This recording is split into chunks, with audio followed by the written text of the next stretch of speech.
10대를 위한 부모 반란. 우리가 세상을 바꿀 순 없어도 아이들의 삶은 바꿀 수 있다. 우리 아이들을 위한 진짜 교육을 위한 아우성. 지금부터 시작합니다.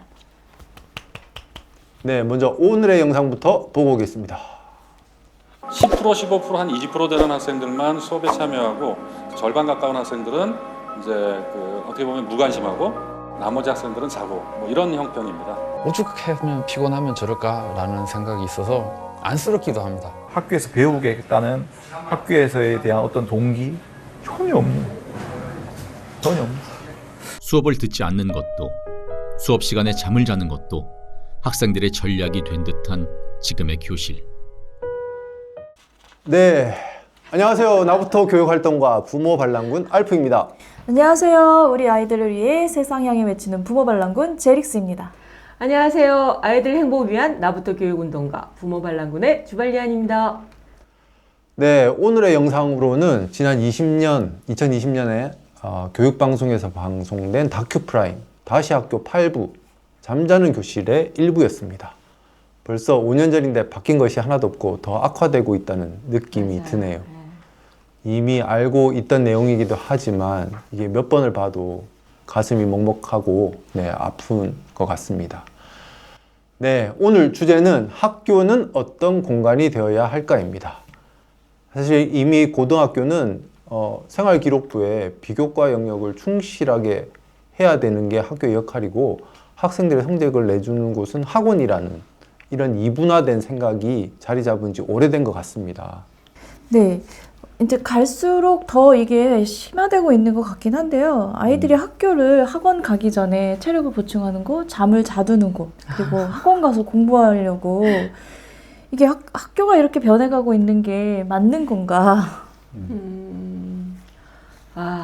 저도 최근에 놀랐는데 학교는 결석을 시켜도 학원은 결석을 안 시키는 엄마들. 그래서 오전에 좀 아프면 집에서 쉬었다가 학원을 보내신 엄마들을 이 초등학교 때도 공견하는 사실로 얘기가 되고 있다는 얘기를 듣고 저는 사실 깜짝 놀랐거든요. 정말 어디서 풀어야 될지 잘 모르겠어요. 근데 또 데이터가 있더라고요. 이거 제법 많아요. 고등학교 1학년 전국 4,340명 대상으로 설문조사를 했는데 2023년 데이터입니다. 아이들이 학생들한테 물어봤어요. 너가 떠올린 수업에서 우리 반 학생들은 어떻게 참여하는지 응답해줘 라고 얘기를 했는데 가장 높은 비율이 우리 반 학생들은 수업 시간에 자는 편이다. 27.3%. 데이터 보이시죠? 네.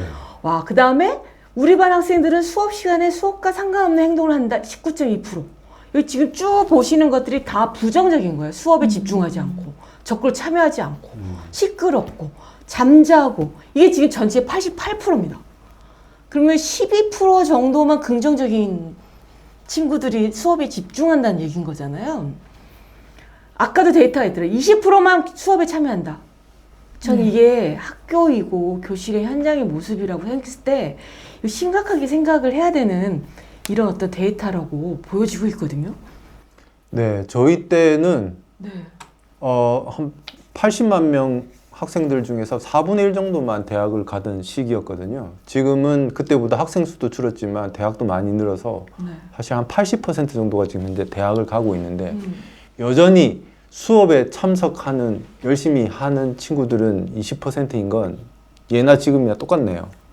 근데 그때도 자는 아이들도 있긴 했지만 20%가 참여한다고 해도 지금처럼 80%의 아이들이 다른 걸 하거나 이 수업이 맞아요. 무의미하다고 생각하거나 이러진 않지 않았나요? 지금 수업 시간에 선생님이 자는 아이를 깨우질 않는데요. 아까 영상도 보셨지만 이것에 대해서 이게 당연하다고 받아들이는 지금 이 사회 문화적 특징이 너무 무섭다는 거지. 라는 생각이 듭니다. 네. 선생님은 결국에는 혼자서 수업을 거의 하게 되는 꼴인데 그러면 그 교사를 보는 아이들은 어떤 생각을 가지고 어른이 될까 좀 무섭기도 하네요. 네.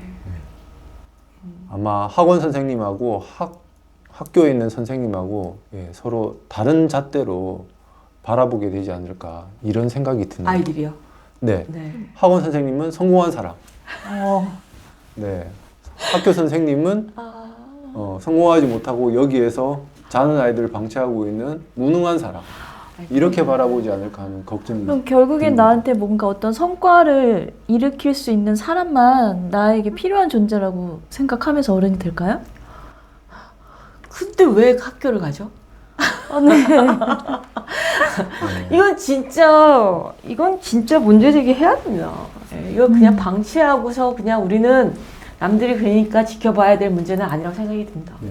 또 최근에는 내신을 잘 받지 못해서 스스로 자퇴하고 검정고시를 준비하는 그런 친구들도 늘고 있다고 합니다. 어쨌든 이런저런 이유로 학교를 가야 하는 이유 자체가 없어지고 학교를 떠나는 친구들이 점점 많아지고 있는 추세인 것은 분명한 것 같습니다. 근데 저희가 간과해야 하지 말아야 될 부분이 심리적 지금 문제로 그만두는 친구들이 되게 제일 많잖아요. 근데 저게 고등학교나 중학교에 와서 갑자기 생긴 문제는 아닌 것 같아요. 어렸을 때부터 차곡차곡 쌓여온 심리적 정신적 문제가 아닐까. 그 어릴 때부터 뛰어놀지 못하고 내가 누려야 할 것을 누리지 못하고 설계되어 있는 인생을 살고 있잖아요. 네. 거기서 억압되어지는 것들이 이제 어느 순간에서 빵 터져버리는 게 아닐까라는 생각하거든요. 그리고 또 한편으로는 그 대치동 주변에 학원의 바로 인근에서 정신과 병동이 그렇게 많이 모여 있다고 합니다. 네. 그래서 대치동 부모님들이 스케줄을 짤 때 정신과를 들러서 심리 치료하는 것들도 조기 교육과 함께 병행을 해서 네, 병 주고 약 주는 것도 아니고 네, 그렇게 하고 있다는 이야기를 들으니까 이게 뭐 하는 짓인가 싶은 생각이 들더라고요. 명분이 없는 것 같아. 아이들이 이렇게 망가지는 게 지금 눈에 보이고 있는데 이거가 공정하다는 이유 아까 어쨌든 이 경쟁사에서 이겨서 나는 나 혼자 그래도 이겨보겠다는 마음으로 모든 아이들이 다 무너지고 많은 다수 아이들이 무너지고 있는 이상을 지켜봐야 된다는 건 너무 마음이 아프고요. 저는 학교가 어떤 이유로 존재를 하고 있는지 대한민국의 교육에 관련되신 분들이 학교의 존재 이유에 대해서 설명을 해주셨으면 좋겠어요. 도대체 학교의 존재 이유를 모르겠어요. 아이들이 정신병을 몰아가고 욕망이 하나도 없는 아이들을 50% 이상 만들어내고 집안에 갇혀 사는 아이들을 만들어내고 자기 의사 표현을 못하는 아이들을 만들어내는 이 상황을 학교라는 곳은 도대체 무엇을 하는 공간인가, 무엇을 해야 되는가에 대한 얘기부터 시작을 해야 되는 거 아닌가라고 생각이 듭니다. 네, 어쩌면 그 입시 제도가 바뀌지 않는 이상 네. 이런 상황이 참 변하기는 어려울 것 같다라는 생각이 드는데요. 지금은 어쩌면 입시를 계속해서 우리가 조금씩 바꿔왔는데 이 입시 제도 자체가 문제가 아니라 입시 제도 자체를 아예 없애야 되는 거 아닌가. 그렇게 해서 우리가 제로 베이스에서 다시 한번 우리가 이 학교에 대해서 생각을 해봐야 되는 거 아닌가 이런 생각이 들기도 합니다. 네, 학교는 도대체 어떤 곳이 돼야 될 건지 한번 말씀해 주시죠. 학교는 배움의 공간이잖아요. 근데 그 배움이라는 것에 대해서 생각을 해봐야 될 것 같아요. 삶을 배우고 관계를 배우고 그리고 내가 독립적인 인간으로 어떻게 살아갈 것인지에 대해서 배우는 곳. 그게 바로 학교여야 되는데 사실 이게 잘 생각해보면 유치원부터 고등학교까지 되게 잘 짜여져 있거든요. 네. 유치원에서 부모로부터 떨어져서 내가 생활 습관을 익혀서 스스로 해보는 거. 초등학교에서 기초 지식을 쌓고 그리고 관계를 확장해 가고 중학교에서 또 이제 그것을 더 심화시켜서 확장해 가고 고등학교에 가면 나의 진로를 무엇을 선택할 것인지 내가 진로 탐색을 하는 이 과정들이 있어야 되는데 사실 그게 지금 유치원부터 고등학교, 대학을 가기 위해서 지식을 때려 넣는 것만이 지금 목적이잖아요. 그러다 보니 학교도 지금 그런 공간으로 변질되어 버렸고 그래서 학교를 우리가 다시 배움의 공간으로 회복시켜야 된다. 네. 그래서 아이들이 학교를 통해서 내가 배움을 탐색하고 배움의 공간 안에서 잘 자라서 이 사회의 좋은 구성원으로서 자랄 수 있게 해주는 곳이 학교여야 되는데 우리는 그걸 잊어버리고 있는 게 아닐까. 저도 학교의 교육 목표는 명확히 있다고 생각을 해요. 그리고 그 교육 목표는 되게 좋아요. 우리 아이들이 잘 성장할 수 있게끔 경험을 많이 쌓게 하는 게 개념이 정말 많고 수행 평가도 되게 굉장히 네. 토론식도 많이 하고 있어요. 있고 그거 아름답다고 생각을 해요. 그런데 그 안에 있는 아이들이 지금 어떻냐는 거죠. 그 교육 목표대로 이렇게 업업하는데 교육 목표대로 아이들이 성장하고 있느냐, 그 목표대로 아이들이 따라가면서 자기 경험을 만들어주고 있느냐, 그렇지 않다라는 거죠. 학원이랑 학교를 완전히 이분화시키고 그 안에서 아이들은 잠자는 아이들이 80% 이상이 되고 있다는 것들은 지금 그 교육 목표가 제대로 작동하고 있지 않다라는 거죠. 그 얘기를 조금 더 고민을 하고 정말 아이들 입장에서 아이들의 권리에 대해서 부모님들이 조금 더 생각을 하셔야 될 것 같고요. 그러니까 저희는 10%의 잘된 아이들만 너무 보는 것 같아요. 걔네들 진짜 완벽한 아이들이 많잖아요. 우리나라에. 근데 우리나라 교육이 10%를 위한 교육이 아니잖아. 네. 모두를 위한 교육이 돼야 되는데 이 왜 우리는 상위 1%의 우리 아이들이 들 거라는 생각을 갖고서 거기를 목표를 잡고서 모든 학교와 선생님과 부모와 거기를 다 그 목표를 지향점을 가져야 되는지 모르겠어요.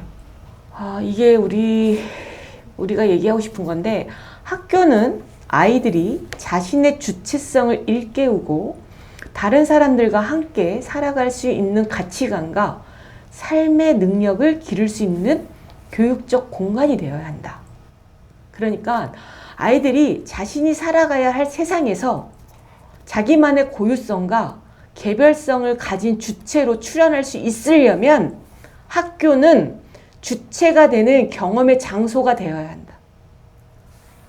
학교의 역할은 상급 학교를 진학을 시키고 시험을 잘 보는 아이들 통해서 어느 학교에 몇 명이 붙었다가 학교의 목표가 아니라 아이들 하나하나가 자기만의 고유성과 개별성을 가진 주체로 성장할 수 있게끔 도와주고 학교라는 안전한 공간에서 경험하게 만드는 곳이 학교라는 거죠. 그러면 이 안에서 무엇을 해야 할까요?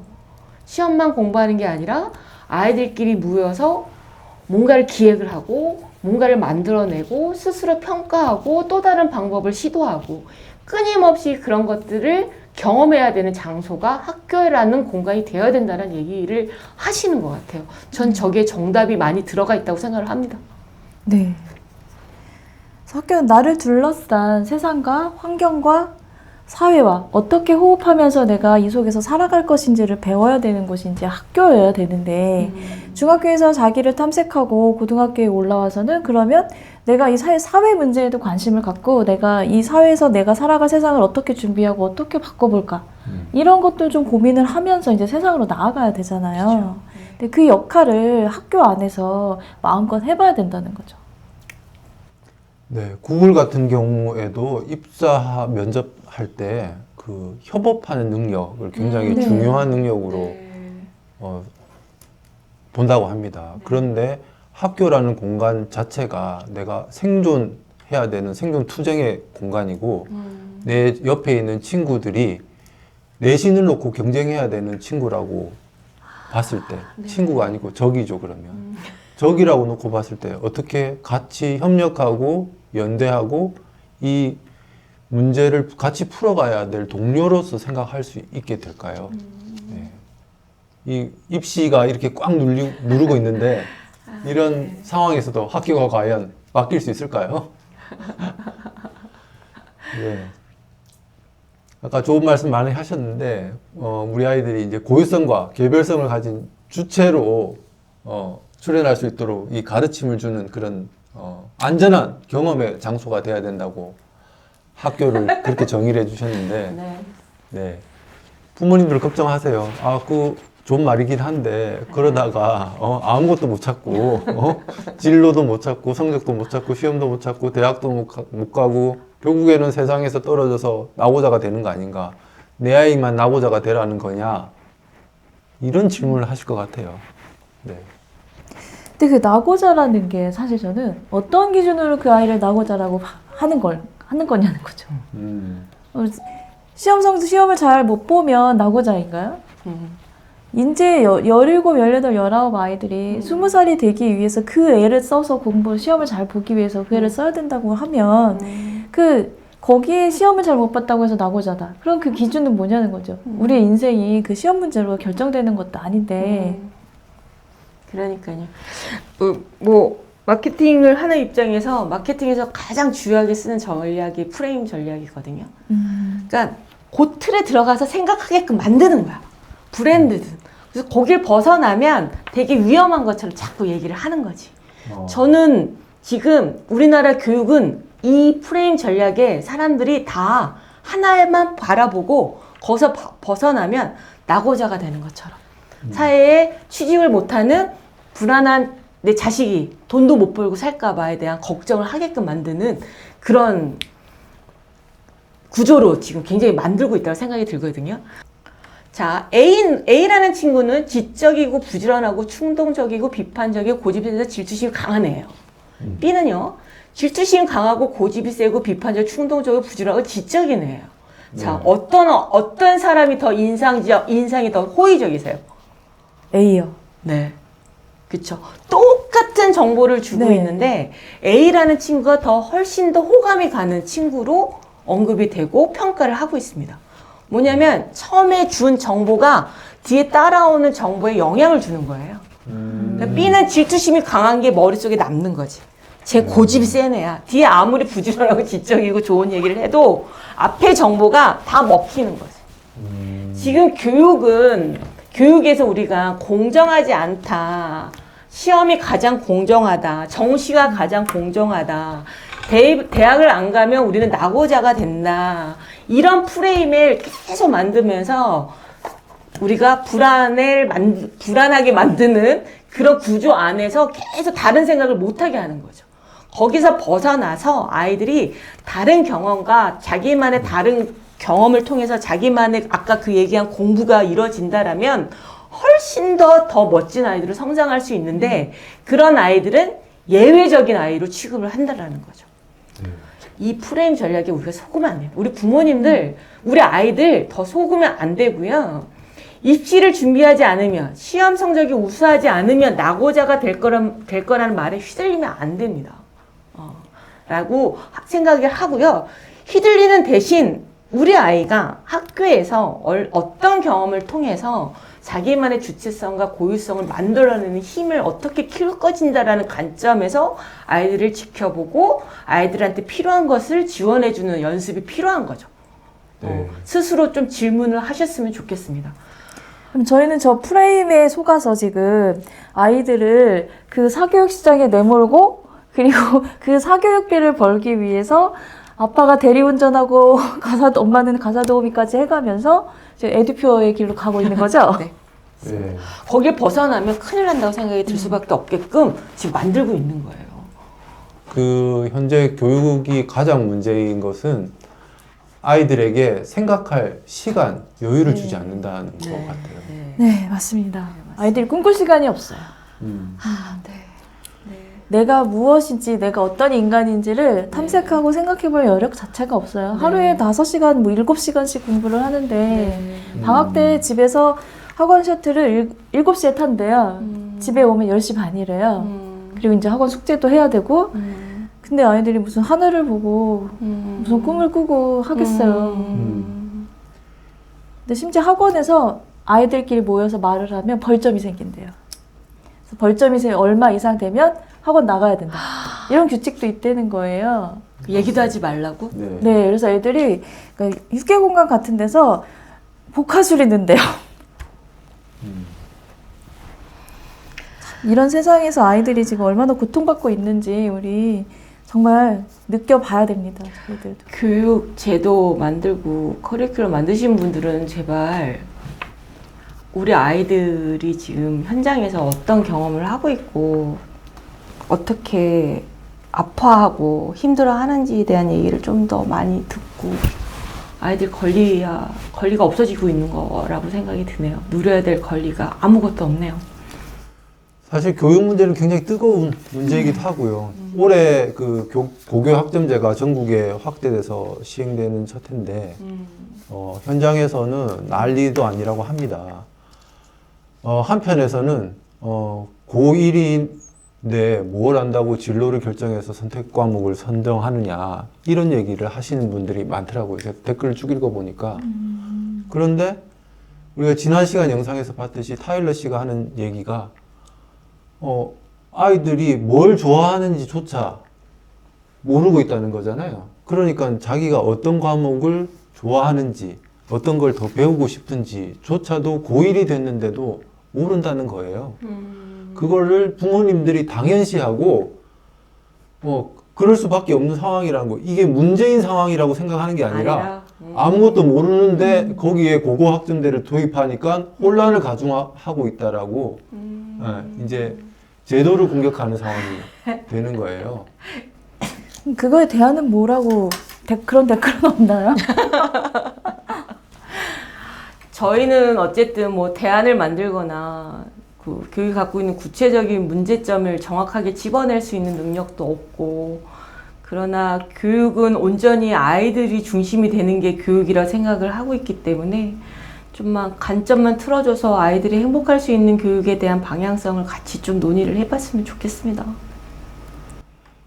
네, 대한민국이 점점 이 전쟁터 같이 되고 있고 이런 상황에서 우리 아이는 여기서 꼭 살아남아야 돼. 이렇게 하면서 거기다가 총을 쥐어주고 방탄복을 입히고 이걸 부모님의 역할이라고 생각하시는데 자, 과연 그렇다고 우리 아이들이 안전하게 될까요? 정말 총을 안 맞는다고 할 수 있을까요?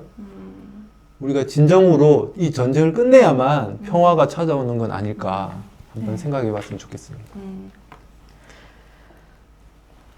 자, 오늘은 학교라는 공간, 이 문제에 대해서 문제점을 짚어봤고, 그리고 그러면 이 교육을 그만두자, 뒤엎자, 뭐 이런 말인 건지 아니면 학교를 뒤엎자 막 이런 거? 이 공간에서 뭘 해야 되는 건지 뭐 모르시진 않을 것 같은데 한마디씩만 또 첨언해 주시죠. 네, 지금 교육 환경에서 아무도 행복한 사람이 없다. 네, 네. 그렇죠. 모두가 불행한 이 전쟁을 끝내자라는 게 지금 저는 그 가장 큰 담론이어야 된다고 생각하는데요. 그래서 이걸 끝내기 위해서는 학교 혼자 애쓴다고 될 것도 아니고 부모가 혼자서 한다고 되는 것도 아니고 사회적으로 정책적으로 그리고 모두가 함께 지금 이 현실을 벗어나기 위해서 한 번쯤은 우리가 셧다운 해보자. 저는 아이들이 그러니까 전 초등학교는 어쨌든 부모님의 도움이 많이 필요한 시기이기도 하고 자기만의 주체성을 가져야 되는 힘은 10대 중학교부터로 생각이 드는데 6년이잖아요. 중고등학교 6년이라는 시간을 어쨌든 자기 엄청난 고뇌와 번뇌 속에 자기의 생각을 하고 경험을 하는 친구가 있다면 고등학교 정도 졸업할 때 이런 얘기를 할 것 같아요. 나 뭘 해도 잘 살 수 있을 것 같아. 졸업하면 이런 거 한번 해보고 싶어. 내가 대학을 못 가도 뭔가 할 수는 있을 것 같아. 그 뭔가는 아직은 모르겠지만 왠지 나는 뭔가를 해낼 수 있을 것 같아 라는 입이 붙어야 된다고 생각하거든요. 그런 아이들을 키우는 게 저는 6년이라는 그 중고등학교의 10대들을 위한 교육의 현장에서 나올 수 있는 최종 결과물이라고 생각을 해요. 그런 아이들이 300명이면 300명이 다 그런 얘기를 하는 거지. 누구는 좋은 대학 가서 1등 하면서 사는 게 나는 그렇게 사는 게 너무 멋있어 라고 하면 그렇게 사는 거고, 그렇지 않았던 아이들도 이거 이렇게 살면 되게 재미있을 것 같아, 한번 시도해 볼래? 이런 의욕적인 마음을 갖게 만드는 게 교육의 힘이라고 생각을 하거든요. 전 학교가 그런 아이들을 만들 수 있게끔 모든 것에 집중을 할 수 있는 걸로 바뀌어야 된다고 생각을 합니다. 뒤집어 엎은다는 건 저는 학교가 아니라 입시제도인 것 같아요. 네, 이 입시제도를 바꿀 수 있는 것도 결국은 우리들인 것 같아요. 그러니까 부모님들도 지금 아이들이 추억이 없이 기억만 있는 아이들이 우리 나이가 됐을 때 우리는 노년이잖아요. 그러면 그 아이들이 사회 주역이 되었을 때 어떤 세상이 되어 있을지를 생각해 보시면 지금 빨리 우리가 뭔가 변화를 빨리 일으켜야 된다라는 생각하실 수 있을 거거든요. 네. 네. 엊그제 나온 구글의 AI가 수학을 92점을 맞았다고 하더라고요. 지금 대체로 가장 최고 성능을 가진 AI가 대학원 초년생 수준까지, 박사과정 초년생 수준까지 왔다고 해요. 불과 이제 한 2, 3년 만에 여기까지 온 건데. 그러니까 그런 애랑 같이 살면서 살아가려면 어떤 아이들로 성장을 해야 되는지 고민해야 되는 거잖아요. 네. 걔랑 친구하면서 살아야 될 거 아니에요. 걔랑 경쟁하면서 사는 게 아니라. 맞습니다. 네. 또 그 유명하신 그 김미경 강사님은 이런 말씀을 또 하시더라고요. 한 줄 서기에 들어가 있지 마라. 나만의 브랜드를 만들어서 나만의 줄에 서 있어라. 그럼 거기서 나는 1등이다. 50만 명이 서 있는 줄에 서면 네 거기서는 어디 가든 순위가 결정될 수밖에 없어요. 그래서 나만의 줄을 만들어서 거기에 서 있는 그런 자녀로 키우시는 게 어떨까 하는 생각이 마케팅에서도 그 얘기가 있어요. 그러니까 1등만 기억하는 더러운 세상이잖아요. 2등에 대한 게 없잖아요. 그래서 뭘 하냐면 시장을 쪼개라. 쪼개서 1등이 되는 방법을 생각을 해라. 네. 그 지금 말씀하신 거잖아요. 그렇죠. 뭐 우리가 1등이 아니면 2등, 3등이 돼서 이 더러운 세상을 욕하는 게 아니라 시장을 쪼개서 내가 1등이 되는 줄을 서는 것. 그게 진짜 정답인 것 같아요. 모두가 다 1등이 되는 세상 만들 수 있습니다, 여러분. 네, 한 줄 서기에서 그 선을 벗어나는 거. 선. 네, 목소리가 높아지는 거니까 마무리할 때가 된 것 같습니다. 마무리하기 전에 저희 아주 작은 소리고 네, 구독자도 얼마 안 됩니다. 그렇지만 저희들의 아우성을 계속 듣고 싶으시다면 좋아요, 댓글, 구독, 알림 설정 부탁드리겠습니다. 네, 결국 우리가 바꿀 수 있는 건 한 가지인 것 같습니다. 우리 자신. 네, 세상을 바꿀 순 없지만 우리가 먼저 바뀌면 아이들의 삶도 달라집니다. 우리는 어설퍼요. 아는 것도 제대로 없고. 하지만 마음은 있어요. 우리 아이들이 모두가 행복하기를. 여러분, 우리 같이 반란군 되어보는 거 어떨까요? 나부터!